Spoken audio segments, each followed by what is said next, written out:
I've talked in the past about how releasing negative trapped emotions can actually be hard for a lot of people, especially certain emotions. Fear, grief, and guilt are some of the hardest ones to let go of. There are other ones, but those are the top three for people to let go of. And why? Because sometimes we feel like we need to hang on to them. We feel almost like we need to punish ourselves in a way because those are such strong emotions. Now, fear can be protective in a lot of ways, and if it's protected us in the past, it's served us really well, which is why we can actually make heart walls out of it too. And horror, terror, some of those kind of emotions make you wonder, but they do have a protective element. So those ones have served us significantly in the past. So sometimes it's hard to let go of the fear.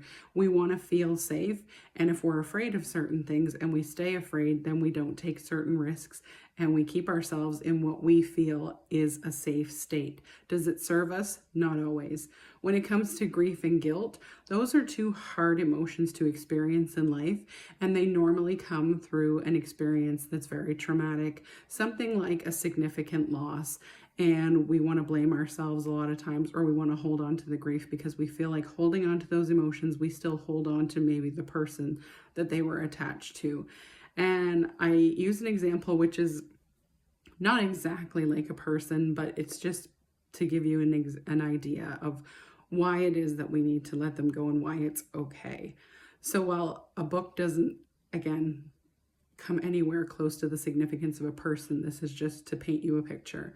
So if you've gone to school throughout your life, which most of us have, or university, particularly college or university, you know that you've had to have textbooks. Now, the textbooks were important. We had to have them to pass the class. We had to have them, and if you went to college or university, they were expensive. You carried them around. They were a part of you for the entire time that you did that, and that was a big part of your life. Learning a new career, learning something important, that was a huge part of your life, and you had to have those things with you. Now, again, it's not as hard to give up an old textbook as it is to give up something else, but this is just to give you an example so that you can kind of think of it in this way. It's the same way when we don't want to release certain emotional energy or we don't want to let certain things go from our past as carrying those books around for the rest of our life. So we've learned the lesson from that. We've got the information from that experience.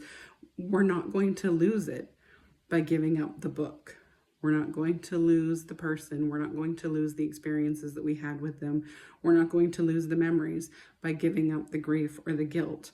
And that's a hard one to wrap our head around, but it's like the book. We don't need to carry it for the rest of our lives to retain the information that we learned from it. We don't need to have it with us. It's not something that we're meant to carry for our whole life. Just like the negative trapped emotions from certain experiences. And again, when the experience is something incredibly important, when it's attached to something of a very high value, usually again, when it's grief and guilt, it's attached to a person and someone very special to us. It's hard to let go of, and I get that. And that's also why a lot of times when I work with clients that have been through loss and trauma, they'll say, well, I thought I would have released everything connected to that. I thought I was okay, or I thought I would be able to release that. And sometimes we have to do a certain level of healing before we can get to the point where we are able and willing and ready to release certain things. So sometimes a certain amount of healing, a certain amount of emotional energy will come through first, and that will be released before we're ready to get to some of the tougher stuff. So if you're interested in more emotion code session information, you can click the link in the bio. I might be live on TikTok from time to time, and I will eventually start going live on YouTube. So you can always click the link too and catch me over there. Or you can drop me a comment or a question and I will happily answer them when I can. I'm going to be posting some more videos soon, so hopefully I will catch you one way or another.